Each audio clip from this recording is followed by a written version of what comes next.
Olá, magnéticos! Seja bem-vindo a mais um Magnetiza Cast, o podcast mais atraente para falar de marketing e vendas. Eu sou a Vi Magalhães, sou jornalista pós-graduada em marketing, sou também professora da graduação e da pós-graduação nos cursos de marketing e comunicação. E eu sou Sabrina Moreira, eu sou psicóloga, eu sou especialista em vendas e sou vice-presidente executiva do Ibrachix para a Escola de Líderes, que é o braço educacional. E Hoje nós temos um convidado aqui, gente, que não é... de honra. Nossa, é um jogador de peso, viu? Não é jogador caro. Não é? Muito. Demais. E a gente vai falar sobre um tema que eu, assim, admiro muito. A gente até já conversou um pouquinho sobre isso, enquanto a gente estava almoçando hoje. E eu falei, acho que ele vai falar um pouco sobre essa questão de gestão de tempo. Não sei se vai, mas se falar, eu vou amar. Porque, para quem assistiu o episódio de organização, esse é um tema do coração, né? Mas não dá para a gente falar sobre o nosso tema sem falar em gestão de tempo. Então, o nosso tema é... Tcharam! Alta performance. A gente trouxe alguém que entende bem desse assunto. Muito. Tô louca para saber o que ele vai nos dizer, porque eu já vi muitas palestras dele, mas não sobre esse tema em especial. Eu acredito que hoje vai ser uma grande aula aqui. Mas eu tenho certeza. Então, assim, pegue papel e caneta, porque com certeza vai ter insights poderosíssimos aí com o nosso convidado. E isso suspense, né? A gente faz um suspense, no fim tá o nome dele escrito no episódio. Lá também. Mas tudo bem, você finge que não sabe, tá? Quando a gente mostrar, você faz, nossa, é ele. Tá bom? Combinado? Não te contaram? Olha só, mas antes a gente vai prestigiar quem sempre está nos prestigiando. Se você ainda não segue o Magnetiza no YouTube e no Spotify, você está perdendo tempo, você sabe disso, né? Então vai lá, ativa o sininho, se inscreve no canal. Toda vez que a gente publicar um episódio novo, vai aparecer aí na sua notificação. Por que você não fez isso ainda? Eu nem acredito nisso. Mas quem já está seguindo o Magnetiza, também nas redes sociais, no Instagram, no TikTok, já está nos deixando muitos comentários, agradecemos porque isso é muito valioso para a gente. Esses têm privilégio, porque a gente vem aqui e agradece no ar. Então, vamos lá? Bom, quem deixou um comentário para nós é o Fernando Dória Porto. Olha que legal. Parabéns para vocês, o episódio sobre gestão da reputação ficou muito bom, claro e didático para todos. E o Dória, como a gente chama o Dória Porto, ele é um dos grandes ícones da história lá de Vitória, construiu muita coisa, né, nas gestões ali anteriores, então é uma pessoa super importante, ele acompanha sempre o nosso podcast, sabia? Vitória de novo.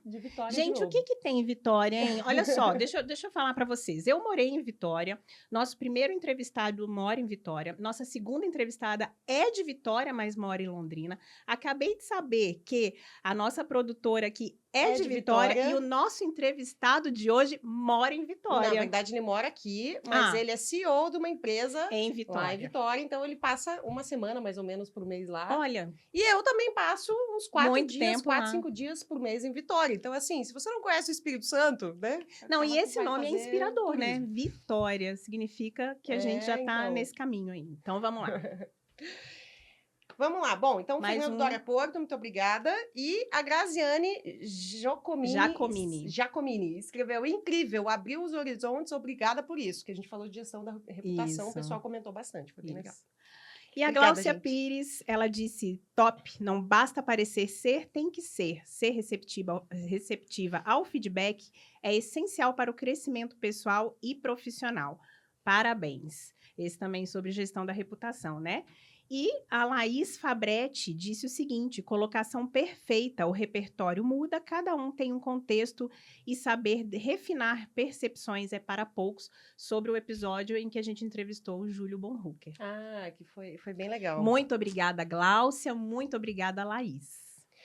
Muito bem, então vamos parar de conversa fiada, né, por aqui, porque a gente tem um entrevistado que, olha, o tempo dele não dá para desperdiçar, não é mesmo? Então, deixa eu contar para vocês que, olha esse currículo de peso aqui do nosso convidado. Ele é pai do Luke e da Mariana, e ele faz questão de falar isso antes de qualquer coisa, certo? Ele é motociclista que vai fazer uma viagem longa, em breve, aí já nos conte melhor sobre isso, lá da Europa e tal. Palestrante internacional, quase 1000 palestras nos últimos 10 anos e 2 TED Talks. empreendedor serial, investidor anjo. Ele é investidor em 15 startups e membro do Harvard Business School Startups Angels. Ufa, consegui. Escritor de 2 livros, 60 Dias em Harvard e Rock in Rio, A Arte de Sonhar e Fazer Acontecer. Ele é co-CEO da ISH Tecnologia, que é a maior empresa de cibersegurança do Brasil. Ele é fundador do AA Inovação, junto com o Arthur Igreja e com o Ricardo Amorim. E ele ocupou a presidência da Celepar, da Coppercard e a superintendência do Sebrae. Ele é o Alan Costa. Seja bem-vindo, Muito Alan. obrigado, meninas. Bem-vindo, Alan. A Obrigada por estar aqui com a apresentação gente. generosa que vocês fizeram na introdução aumentou minha responsabilidade aqui, né? Não Agora é? A eu não responsabilidade tenho mais é o nossa. direito de falar bobagem aqui. Muito legal, Alan. Muito bom ter você aqui. Bom, lendo esse teu currículo aqui, dá para ver que você tem um perfil que é muito realizador. Então, eu acho que para falar de alta performance, realmente, pessoas que realizam muito, que realizaram muito em suas vidas, né, e tem uma trajetória aí longa, bonita, robusta como a tua, acho que entende um pouco de alta performance, né? Tanto que você dá palestra sobre isso, mas a tua carreira, propriamente, já é um exemplo de alta performance. Então, eu queria que... Aqui a gente gosta de contar histórias, Ótimo, sabe? excelente. A gente é muito das histórias. Vai do ter o quê? storytelling. 3 horas esse episódio aqui, tipo flow, A assim? gente gostaria, pois é. Eu também gosto de Com contar certeza história. Teria assunto para, no mínimo, 3 horas, né? Mas eu queria que você contasse um pouco da tua história de empreendedorismo para a gente, e já com assuntos de alta performance. O que a alta performance permeou a tua história até aqui? Claro, claro. É muito legal estar aqui com vocês. O tema é apaixonante. E, como você disse, eu sou o meu próprio laboratório de alta performance, porque, como você disse, eu sou uma pessoa tremendamente inquieta e que gosto de realizar, gosto de ver coisas acontecendo. Quando você lê o meu currículo, eu gostaria que o currículo ganhasse jogo, né? Porque não ganha, né? A verdade é essa. Mas ele mostra a quantidade de coisas nas quais eu me envolvo simultaneamente. Ele é uma E história, sempre foi né? assim, exatamente, sempre foi assim. E para que isso aconteça, a única maneira é tendo alta performance. E o pessoal às vezes confunde a ideia de alta performance achando que necessariamente é fazer o melhor tempo, necessariamente, imaginando uma prova de maratona ou coisa do tipo, é ser o mais hábil, o mais capaz. Mas, na verdade, a alta performance tem a ver principalmente com a sua capacidade de conseguir fazer aquilo que você coloca como objetivo para si mesmo, né? Tem muito a ver com as metas que você se define, com as escolhas que você faz. Uhum. E a minha carreira toda foi assim. Eu tenho 52 anos, eu saí da faculdade aos 20, formado em computação, e fui trabalhar no Sebrae, que todos os nossos ouvintes seguramente conhecem. Eu fui trabalhar no Sebrae do Paraná, eu estava em Curitiba. E lá eu fiquei nessa minha primeira carreira por 20 anos, dos quais quase 7 eu fui diretor superintendente da instituição, ou seja, eu entrei saído da faculdade, fui galgando posições como gerente de tecnologia, gerente de planejamento, diretor de operações e depois diretor superintendente. E alta performance para mim, naquela época, eu saí do Sebrae em 2013, portanto lá se vão 11 anos, alta performance para mim naquela época era conseguir atingir posições corporativas maiores. Eu queria crescer dentro da empresa. Uhum. Eu não tinha nenhuma percepção de ser empresário, de ser empreendedor, embora eu estivesse na casa do empreendedor que é o Sebrae. E por quê? Porque tem uma razão. As coisas acontecem sempre dentro de um contexto. As minhas referências da minha geração e de onde vim, eu venho de família bastante humilde, sou a primeira pessoa da minha família com curso superior e etc. A minha referência era essa, era um emprego para a vida toda. O sonho do meu pai era que eu fizesse concurso do Banco do Brasil, porque aquilo na cabeça dele era o auge, né, que eu podia aspirar. Então, a minha referência foi, puxa vida, eu tenho que me preparar para conseguir aproveitar as oportunidades. E aí começa essa ideia de alta performance, que é assim, ok, eu quero fazer determinada coisa. Quando você quer fazer alguma coisa, não é nada mais do que um desejo. E o desejo sem ação não vai te levar a lugar nenhum. Então, se eu tenho esse desejo, qual é o caminho que eu vou percorrer para conseguir chegar lá? E aí, assim, o pessoal às vezes também complica muito o que é simples. Cara, põe isso no papel e escreve. Como é que eu vou fazer isso? Quando você começa a escrever, você começa a tangibilizar. Isso funciona muito para mim. E aí eu comecei a perceber, por exemplo, que eu virei gerente de um grupo de pessoas aos 23 anos e eu não tinha a menor ideia de como é que ele lidava com gente. Porque na faculdade só me ensinaram a apertar botão. Eu aperto um botão, o computador faz o que eu quero. Quando a gente está falando de gente, a maioria não tem botão para apertar. E aí, como é que você faz? Aí eu fui buscar uma pós-graduação em desenvolvimento gerencial. Aí eu vi que aquilo não ia ser suficiente para me levar onde eu queria. Me levou ali até a posição de gerente, mas eu queria mais. Aí eu fui fazer MBA, fui fazer mestrado na GV, fiz um segundo mestrado na Inglaterra, até chegar a diretor do Sebrae. E aí, quase 7 anos depois como diretor, 20 anos de Sebrae, eu achei que estava na hora de fazer algum tipo de mudança na minha carreira. Por quê? Porque eu estava começando a me sentir estagnado. Né? Quase 7 anos na mesma posição, o Sebrae é uma instituição maravilhosa. Foi minha escola, eu tenho amor pelo Sebrae. Mas o fato é que depois de 7 anos não tinha muito mais o que inventar, não tinha muito mais para onde crescer, eu não tinha mais o que aspirar. Zona de conforto, né? E aí você entrou na zona de conforto, acabou, a performance vai embora, não é nem alta performance, a performance como um todo vai embora. Sim. Né? E aí eu peço demissão, vou trabalhar numa empresa que era fora de Curitiba, em Maringá, uma empresa de cartões, que se chamava Coopercard, virei diretor-presidente dessa empresa. Mas o curioso dessa história é que no Sebrae eu demorei 20 anos para pedir demissão, na Coopercard eu demorei 40 dias para pedir demissão. Nossa. Né? E, puxa, mas o que aconteceu? Né? Aconteceu que aquela inquietude que eu sentia naquele momento, eu percebi que ela não ia ser resolvida. Por quê? Porque eu achava que estava promovendo alguma mudança, mas no final do dia a única mudança foi de empresa. Era exatamente o mesmo papel. Ser diretor-presidente de uma empresa média grande, mesma rotina, mesmos problemas. Falei, cara, não é isso que eu estou procurando. Então, antes de criar muitos laços, eu optei por pedir demissão e virar empreendedor. Aí começa a segunda parte da minha história. Né? Mas aí já tinha um ponto interessante, que é você sabia muito bem o que você queria. Por isso que em 40 dias você já entendeu que não era aquilo. Exatamente. Então, ter essa visão clara. Mas você sabe, Sá, tem uma coisa interessante que é o seguinte: eu sabia com alguma clareza o que eu queria, mas eu não tinha essa visão assim tão cristalina, né? Às vezes, nas palestras, o pessoal vem perguntar, principalmente o pessoal que tem começo de carreira, puxa, que conselho você me daria para o Alan de 30 anos atrás e tal? E eu costumo dizer o seguinte: eu não tinha a menor ideia que eu ia chegar onde eu cheguei. Eu, na verdade, cheguei talvez até mais longe do que eu imaginava no princípio. Uhum. Mas eu tinha clareza que a vida que eu queria viver era uma vida de evolução e movimento constante, que me colocasse desafios o tempo todo. Então, quando eu entro, recém-saído da faculdade, trabalhando como programador, eu já aprendo que, cara, o que eu quero é aquela posição ali, ó, porque aquela pessoa está na minha frente, aquela pessoa tem valores, conhecimentos, competências que eu não tenho e eu quero ter aquilo. E aí eu escalei o primeiro degrau. Opa, agora eu cheguei aqui, qual é o próximo passo? Então, nessa primeira etapa, esses 20 primeiros anos de carreira, o meu objetivo era ser o maior executivo que eu pudesse na melhor empresa que eu conseguisse. E quando eu peço demissão, eu não tenho necessariamente clareza do que serei, mas tenho muita clareza do que não serei. Né? E isso, às vezes, é o que faz a diferença nas suas escolhas, porque o pessoal, às vezes, acha que tem que ter um plano detalhado, com todos os passos. Isso não existe. Né? Até porque seria, de certa forma, pouco inteligente não estar aberto para as oportunidades do caminho. Porque se você é muito focado, né, tem uma visão muito estreita, você começa a desperdiçar oportunidades. Né? O pessoal também confunde foco, né? Hiperfoco e tal. Você tem que ter hiperfoco na hora que você está envolvido com aquela atividade, com aquele projeto. Mas o profissional dos tempos modernos, né, que a gente começou a chamar aí de polímata, né, aquele que é especialista em várias coisas ao mesmo tempo, ele tem que ter o radar ligado, a antena ligada o tempo todo para estar atento a essas oportunidades. Foi o que eu procurei fazer. Aí eu volto para Curitiba e resolvo, não, eu vou mudar tudo, eu vou ser empreendedor. E aí começa essa trajetória empreendedora que foi o caminho que eu percorri nos últimos 11 anos, né, 2013 para 2024. De novo, clareza? Não necessariamente.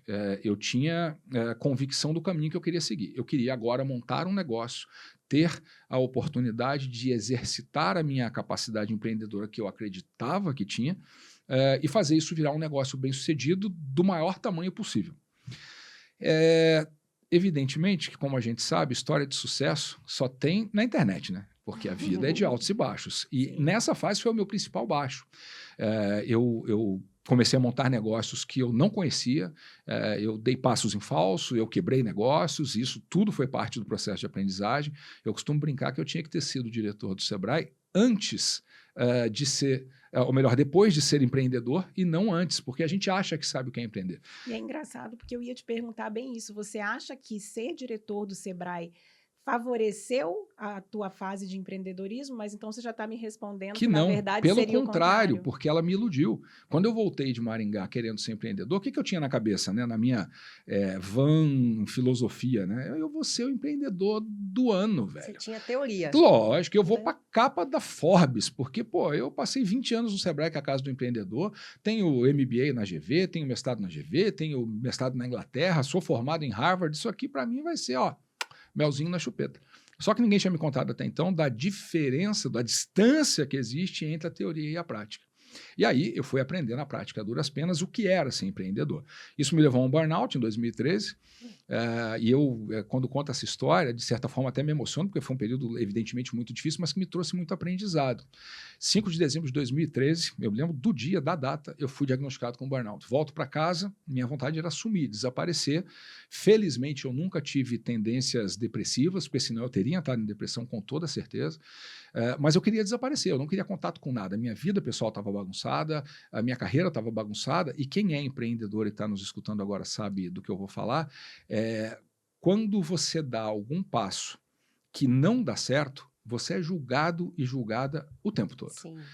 Pelas pessoas mais próximas, muitas vezes. A própria família falava, pô, tá vendo aí, ó, você foi querer olho maior que a barriga, não estava bom lá no Sebrae, você quis pedir demissão, agora você fica aí reclamando. Dá um passo maior que a perna, Exatamente. foi intenso demais. Exatamente. Essa eu ouço de vez em quando. Exatamente. Foi muito intenso. Exatamente. E você veja, né, a gente transforma uma virtude num defeito. Pois É uma virtude ser intenso, se dedicar de corpo e alma, colocar o sangue, o coração, a energia naquilo que a gente faz, né? Sim, sim. E aí eu chego em casa depois desse diagnóstico e abro meu notebook e emito uma passagem para passar o ano novo no Nepal.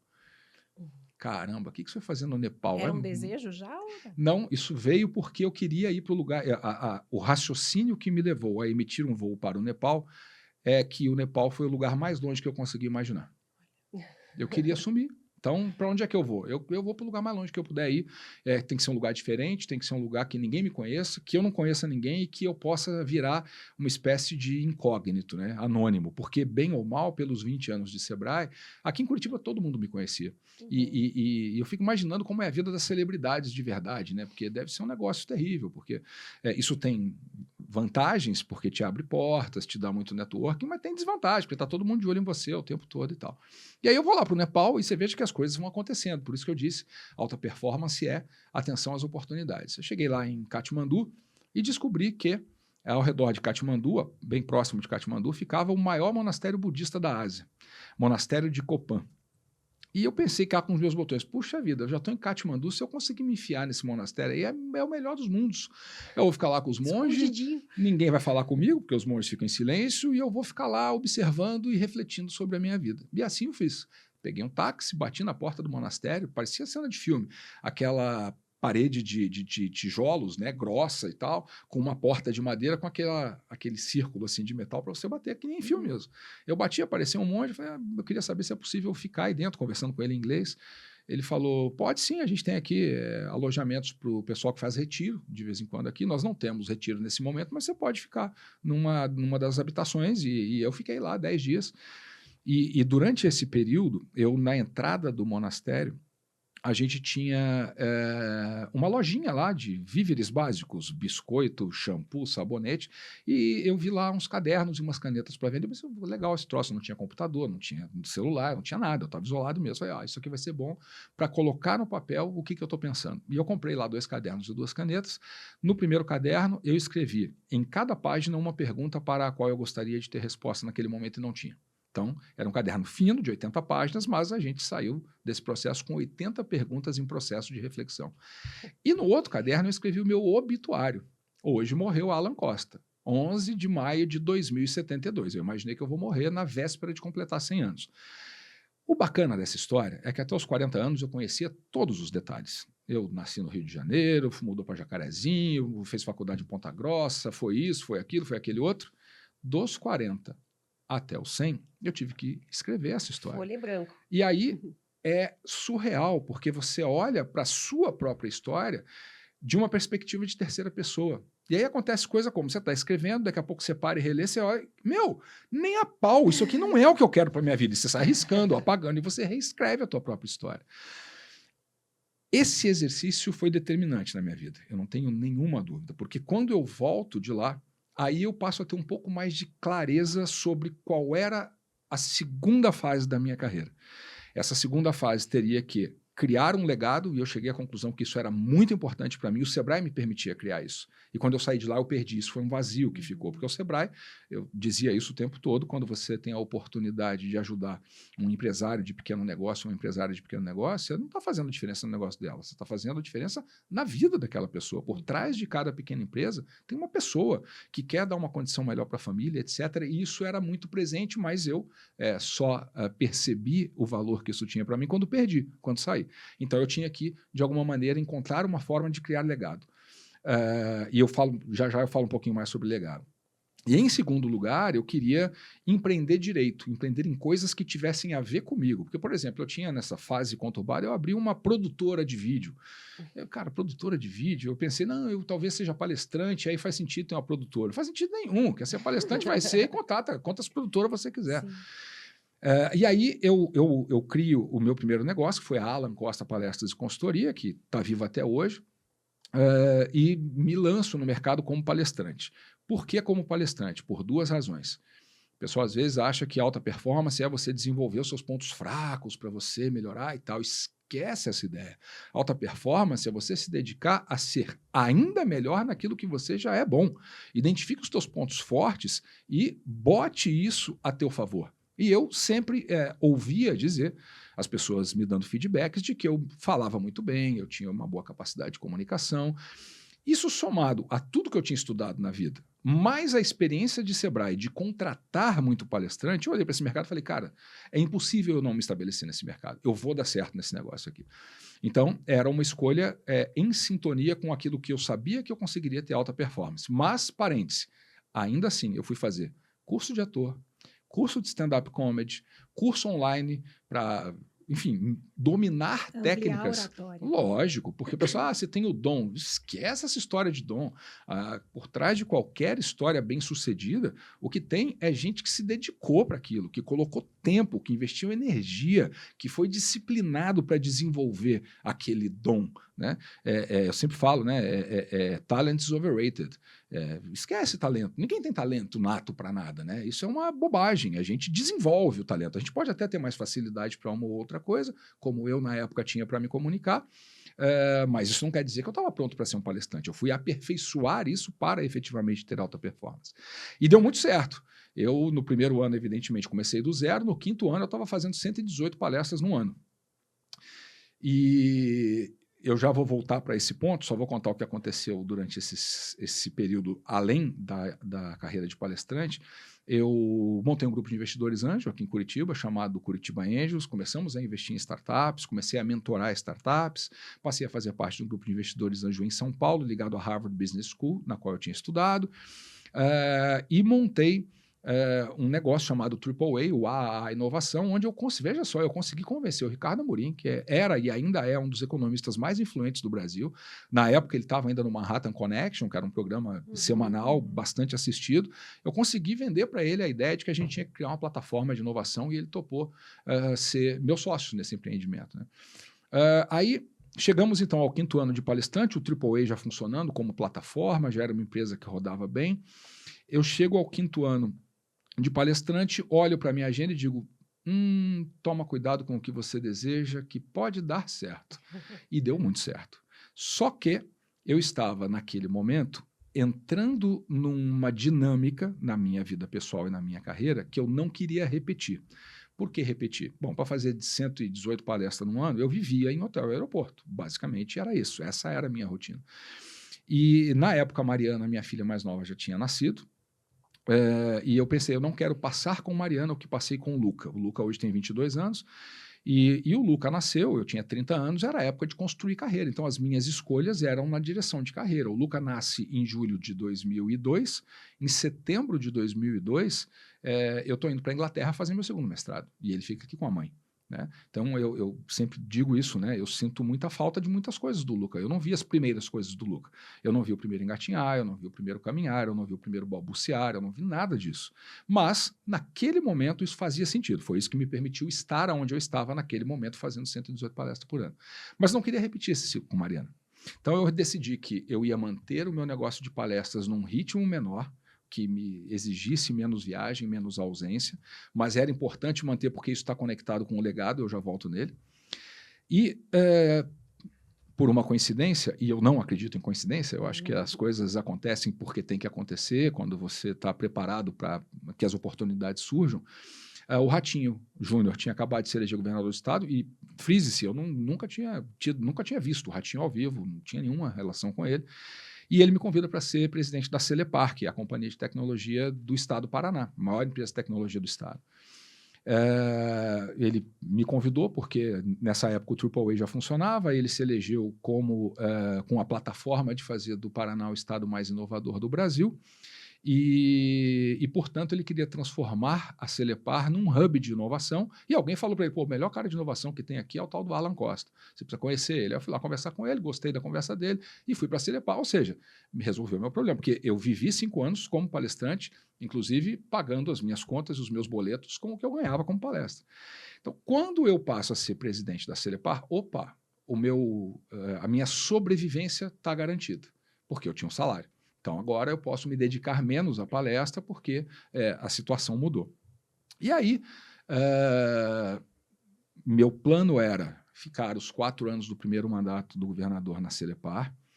Eu não podia parar de fazer palestra, porque o salário na Celepar era um salário que não atingia o padrão de vida ao qual minha família estava acostumada, né? Um salário de empresa pública, e nem sempre ele é nos níveis que a gente gostaria que fosse. Então, eu precisava continuar fazendo palestra e, ao final desses 4 anos, o meu plano era não ficar num segundo mandato, era voltar para a iniciativa privada, aproveitando o networking, o conhecimento, os relacionamentos, para, quem sabe, montar a minha própria empresa de tecnologia, que é um negócio que eu sempre dominei, que eu sempre tive facilidade.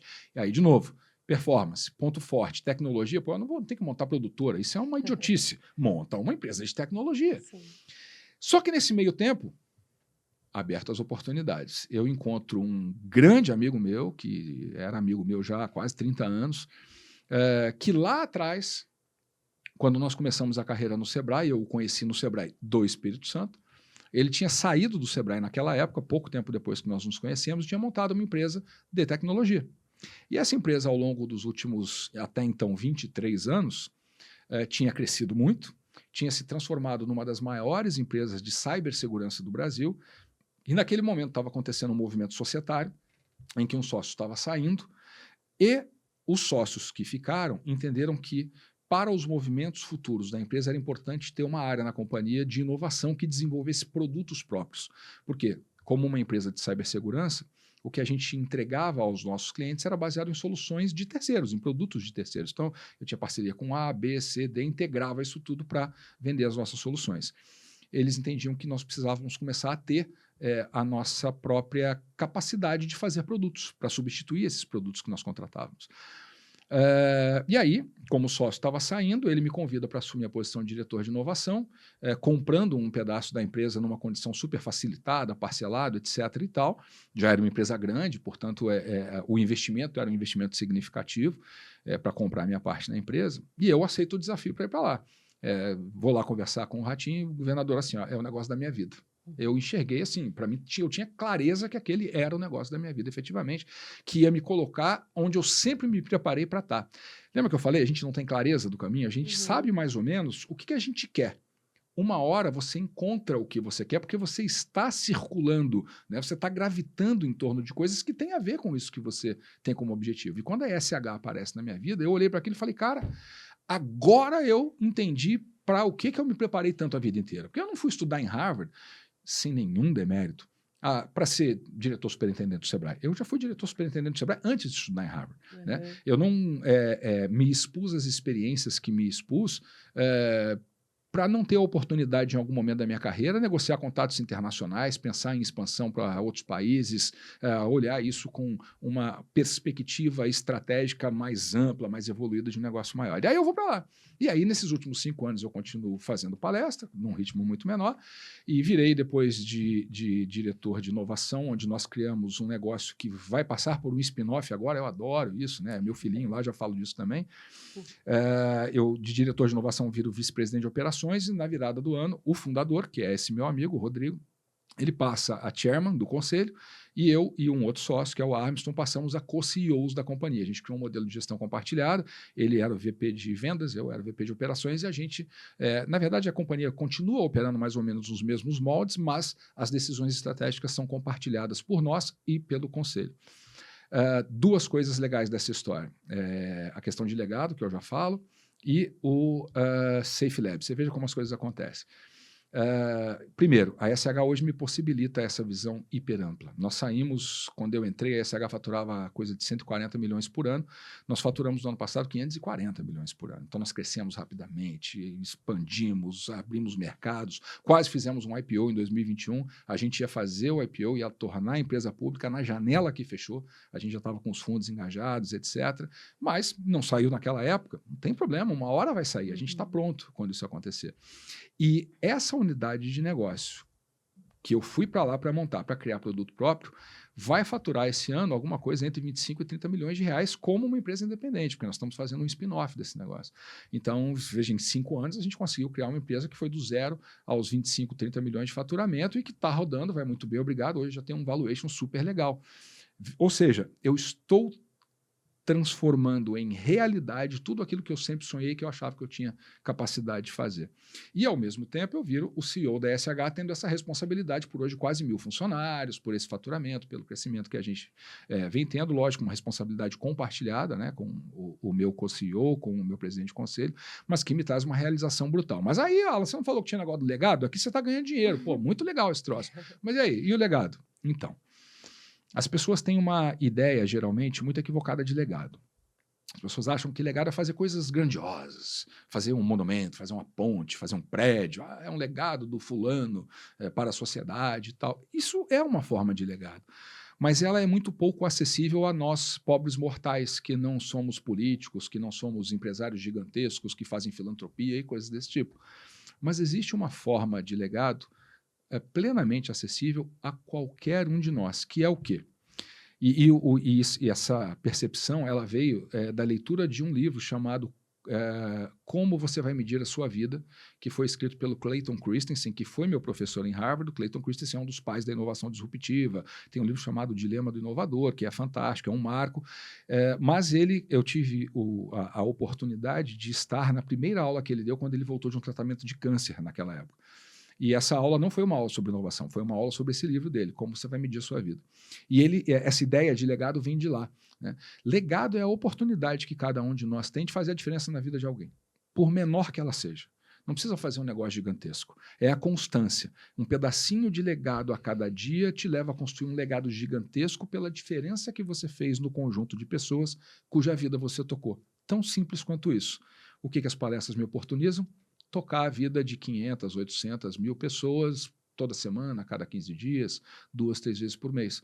A cada vez que eu falo para uma plateia e alguém naquela plateia escuta alguma coisa que eu falei e muda alguma coisa para melhor na vida dela, eu construí um pedacinho do meu legado. É por isso que eu nunca vou parar de fazer palestra, porque isso me traz o intangível, sabe? A SH me traz a grana, eu tenho certeza que ela vai dar muito certo, cada vez mais certo. Essa questão está resolvida, mas ela não seria plena se eu não tivesse o lado da realização pessoal de sentir que eu estou fazendo alguma diferença. Tem uma história, Alan, que tem muito a ver com isso que você está falando, e eu tomo muito essa história para mim, que é o seguinte, você deve conhecer, talvez. Tinha um menino na beira da praia recolhendo as estrelas do mar, conhece, né? Eu vou contar para os nossos... Perfeito. É uma ótima história, é uma ótima história. Ele estava lá catando as estrelas do mar, devolvendo as estrelas do mar para o mar, né? E um senhor observava de longe, e aí, num determinado momento, ele chega até esse menino e fala, o que você está fazendo, né? Por que você está perdendo o teu tempo? São tantas estrelas do mar. E ele falou assim, porque se eu conseguir salvar uma estrela do mar, eu já vou ter feito a diferença, né? Perfeito. E eu tenho uma iniciativa em relação ao transplante de medula óssea, né? Que legal. Eu conto a história da minha filha, que faleceu de leucemia, e eu sempre digo, já tem 13 anos que ela faleceu, eu sempre digo, as pessoas perguntam, por que ainda? Por que você ainda fala? Por que você ainda fala sobre isso? Faço palestras também sobre isso. Perfeito. E eu sempre digo, porque se eu conseguir tocar alguém que vá lá É no isso. banco de É sangue, isso. se torna um doador, e ainda por cima, se essa pessoa realmente isso. doar, eu vou ter E mais cumprido o meu tangível do que papel. isso é impossível, porque você efetivamente está salvando a vida de alguém. Pô, se isso não é legado, eu sinceramente não sei o que é. Né? Mas deixa eu te fazer uma pergunta que ficou aqui, ó. Meu cérebro bugou num momento. Como que uma pessoa que foi pro Nepal para fugir de tudo e de todos, hoje tem 101 mil seguidores no Instagram? Eu acho que justamente porque eu fui para lá. As pessoas acabam se sentindo tocadas por essa história, porque você veja, né? Eu fiquei um tempão falando, né?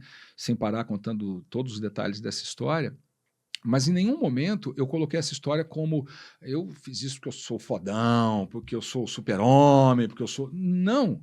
Eu sou um ser humano com todas as falhas de todo mundo que está nos assistindo nesse momento, com todas as dúvidas, com todas as incertezas, e só consegui chegar onde eu cheguei, saindo de onde eu saí. Quando eu falo saindo de onde eu saí, eu cresci em Jacarezinho, numa casa de 38 metros quadrados, com chão de cimento batido sem telhado, só tinha laje.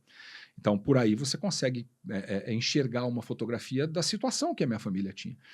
E conseguir chegar aonde eu cheguei, sócio de CEO de uma empresa que está para fazer IPO, palestrante reconhecido, etc. e tal, isso só aconteceu porque eu fiz as escolhas na direção de fazer isso acontecer.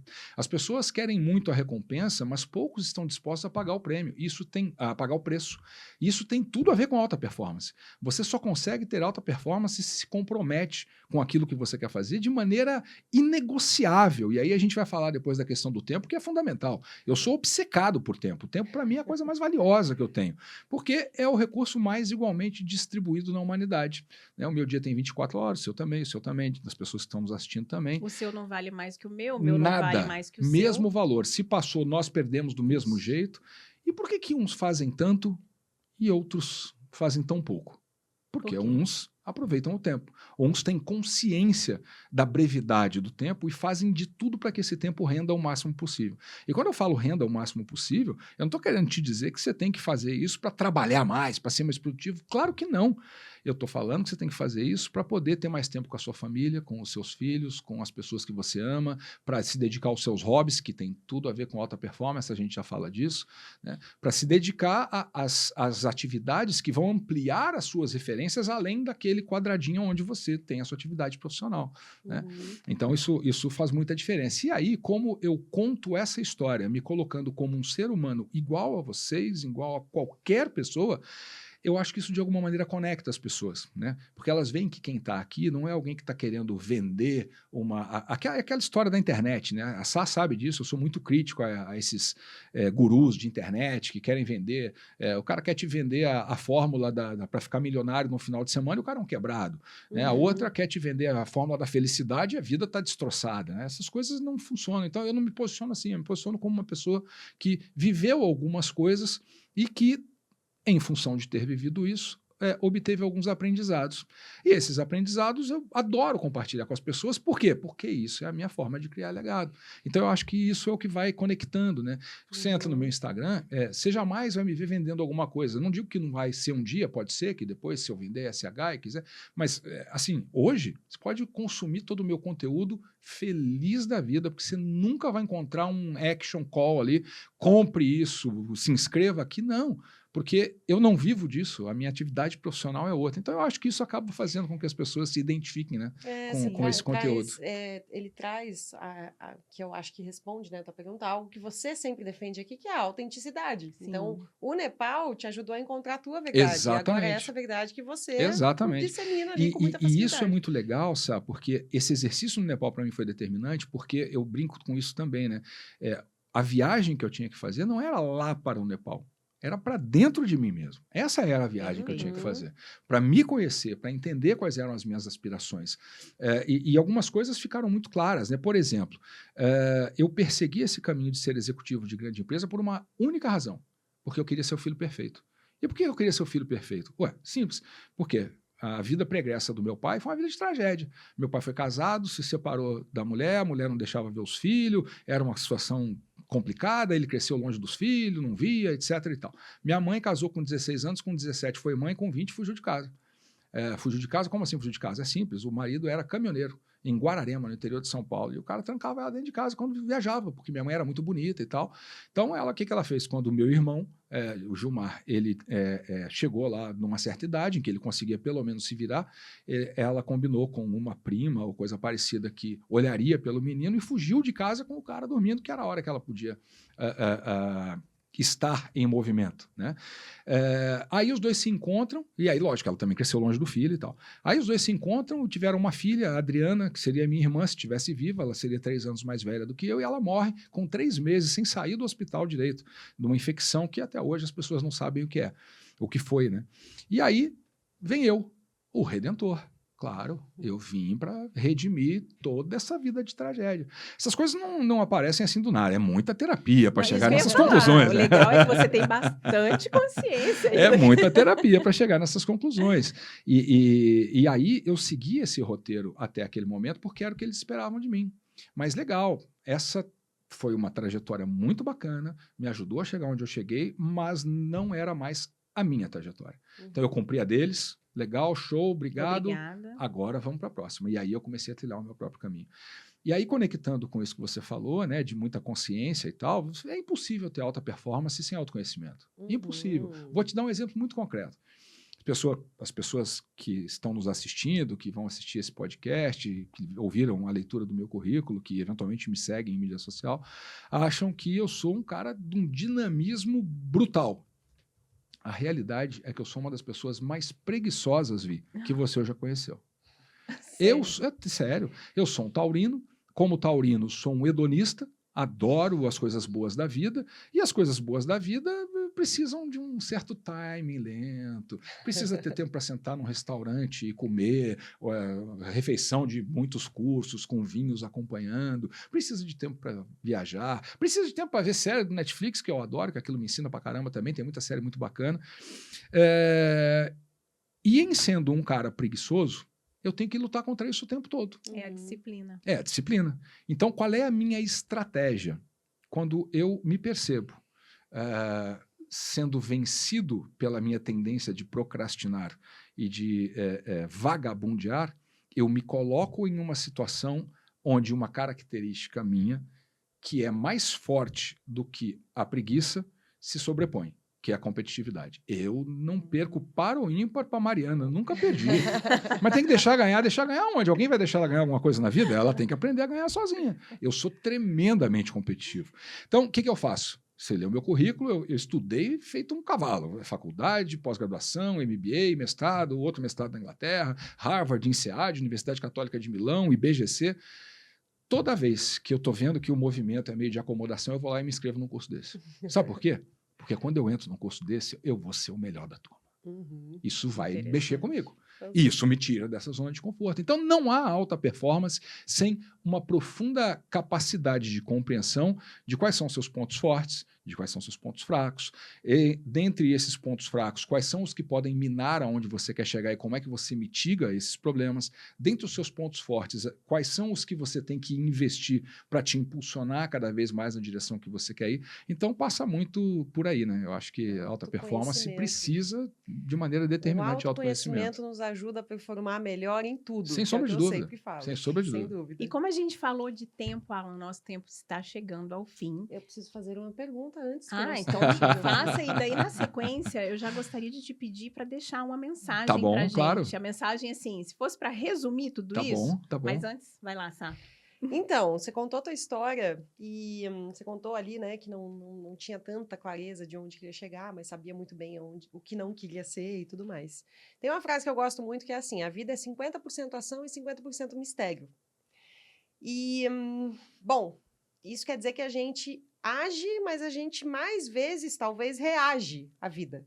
Então, o que que você acha que tem de alta performance em característica tua que te fez reagir da melhor forma, que te fez fazer as melhores escolhas? A minha capacidade de ampliar de maneira constante as minhas referências.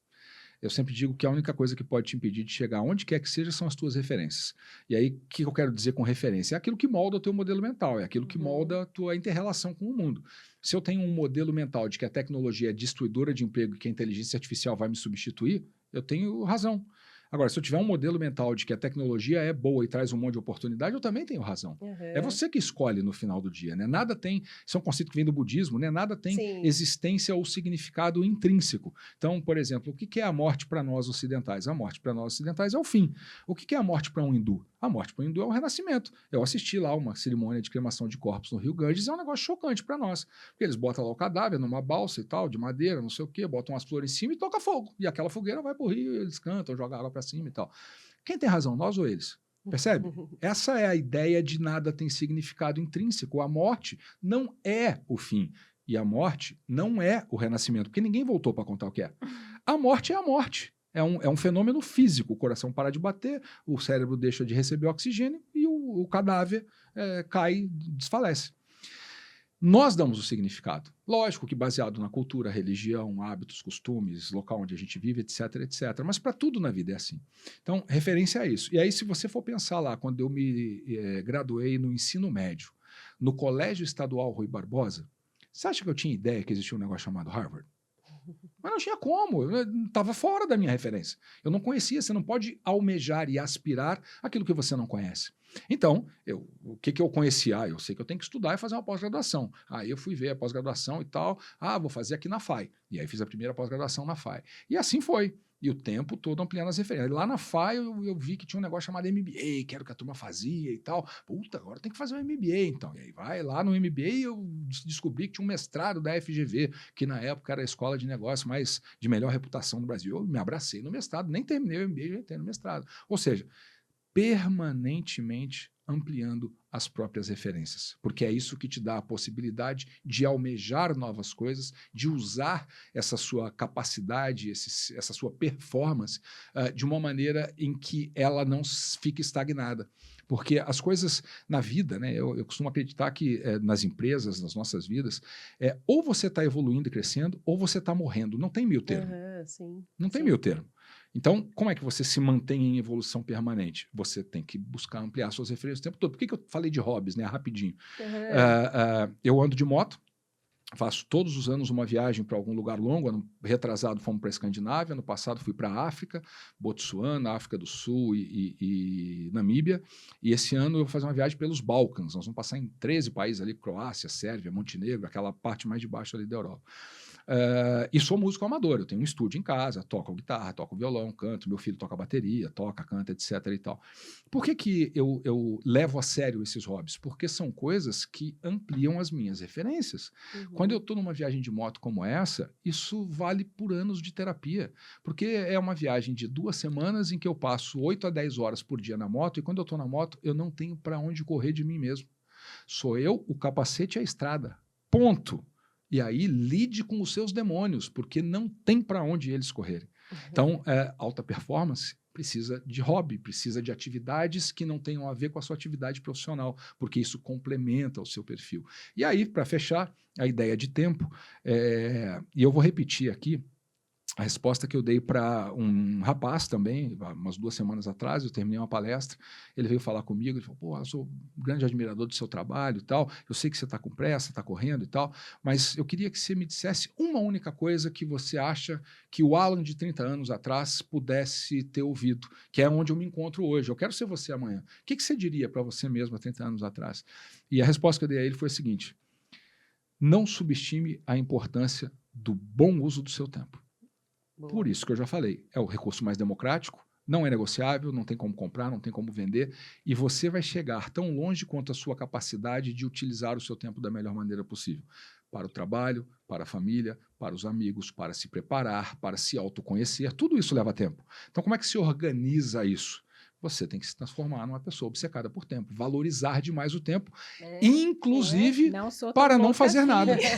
Inclusive para não fazer nada. Isso também é gestão do tempo. Todo mundo precisa de um tempo sem fazer nada. E está tudo bem. Agora, você tem que administrar isso para que isso seja algo consciente dentro da tua rotina. Eu costumo brincar que eu planejo até a hora de ir no banheiro. Porque senão não cabe. Eu tô no caminho. Senão não cabe. A gente tem um episódio de organização que ela conta, que ela coloca até o horário do banho, de todas as coisas na agenda. Eu sou obcecada por isso, eu sou totalmente dependente da minha agenda, eu faço tudo ali, ó, cronometradinho. A gente almoçando, eu falei, eu tô preocupada com o tempo, porque o quadradinho do almoço já tá acabando, a gente já vai entrar no quadradinho do deslocamento. É isso. É por isso que você realiza tanto, é por isso que você está criando o teu legado, como você acabou de falar, que está criando.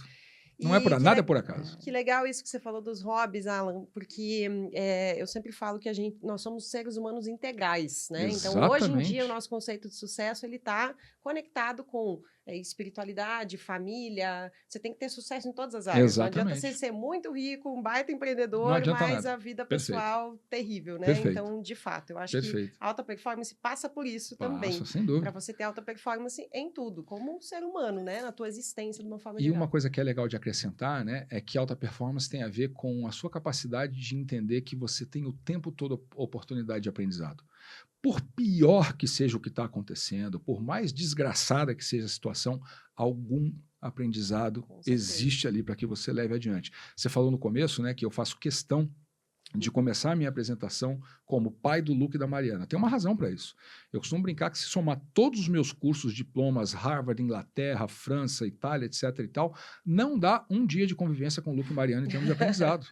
Porque eles me ensinam o tempo todo. O Luca tem 22 anos, portanto, ele é dessa geração que está chegando aí agora e ele é a minha fonte de aprendizado para entender a cabeça dessa geração, porque essa geração é a geração que está chegando na nossa empresa para trabalhar com a gente. Eu preciso entender a cabeça desse povo.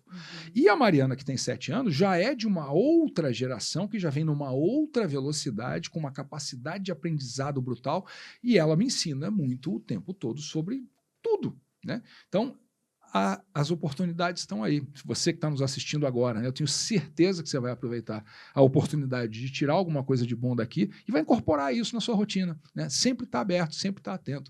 A vida é como você falou, né, 50% é trabalho, 50% é meio que by chance. Você tem que estar aberto para essas oportunidades. Né? Tem uma ilusão de que as pessoas bem-sucedidas, eu falei isso no começo, né, tem muita clareza de onde vão chegar. Tem porcaria nenhuma. As coisas vão acontecendo e você vai aproveitando as oportunidades para chegar onde você quer. Exatamente. Saio feliz daqui hoje, viu? Muito feliz. Foi um excelente uso do meu tempo. Que bom, que bom. Só para a gente fechar, ampliando o repertório do pessoal, tem alguma referência, algum livro, algum filme, alguma coisa que você recomenda sobre esse assunto? Algo que sobre alta performance tem um livro cujo nome exatamente eu não vou lembrar, mas eu me comprometo a mandar para você colocar no texto, na descrição, que é um livro que fala dos Navy SEALs. Os Navy SEALs são a organização de maior performance do mundo. São eles que são chamados quando todo o resto falhou. Quando a missão é impossível, são os Navy SEALs que vão lá. E eu adoro os filmes com eles. Exatamente. E o Simon Sinek, que é um cara que eu gosto muito também, que escreveu Comece pelo Porquê, Líderes Comem Depois e tal, ele também fez um estudo com os Navy SEALs.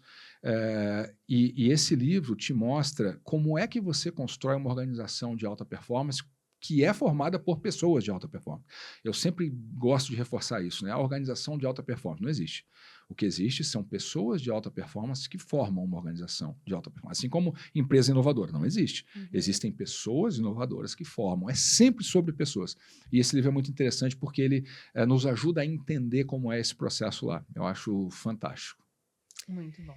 Maravilhoso, né? Maravilhoso. Pois é. Posso dar mais uma diquinha rapidinho? Claro. Que eu acho que isso é fantástico. Um documentário que existe no YouTube, curtinho, não tem mais que 10 minutos, falando sobre o Mamba Mentality. O que é o Mamba Mentality? Kobe Bryant, que morreu há alguns anos atrás, foi um dos melhores atletas de todos os tempos. E o Kobe Bryant, no seu primeiro time de basquete na escola, não foi sequer escolhido para sentar no banco de reservas. O que ele entendeu ali? Que o único jeito dele ser o cara que ele queria ser era treinar mais do que os outros. E aí, esse documentário, que é bem curtinho, é ele contando o que isso quer dizer. Como é que essa Mamba mentality, Mamba é uma cobra negra, e ele era conhecido como Black Mamba, né? Então, por isso, Mamba mentality é a mentalidade da cobra, que é a mentalidade dele. Qual era a mentalidade dele que o levou a ser de um cara que não era escolhido para ficar no banco do time da escola a um dos melhores jogadores de basquete de todos os tempos. Então, Legal, se funcionou para ele, funciona para a gente. Por acaso, o nome do livro é Extreme Ownership? Perfeito, Extreme Então, Ownership. pronto, tá Obrigado, aí a dica. obrigado.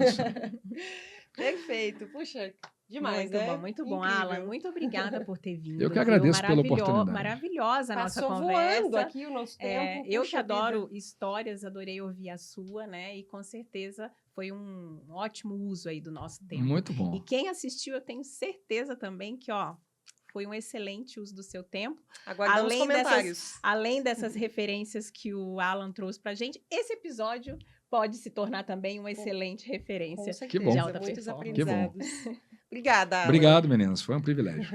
Bom, o nosso próximo episódio vai ser um tema que Tem tudo a ver tem com tudo isso, a ver né, com inclusive. isso, né? Vai ser sobre empreendedorismo. E agora que a gente está com episódios semanais, então é na semana que vem. Fique ligado aí. Então, nos vemos no episódio da semana que vem e nas nossas redes sociais. Até lá. Até lá.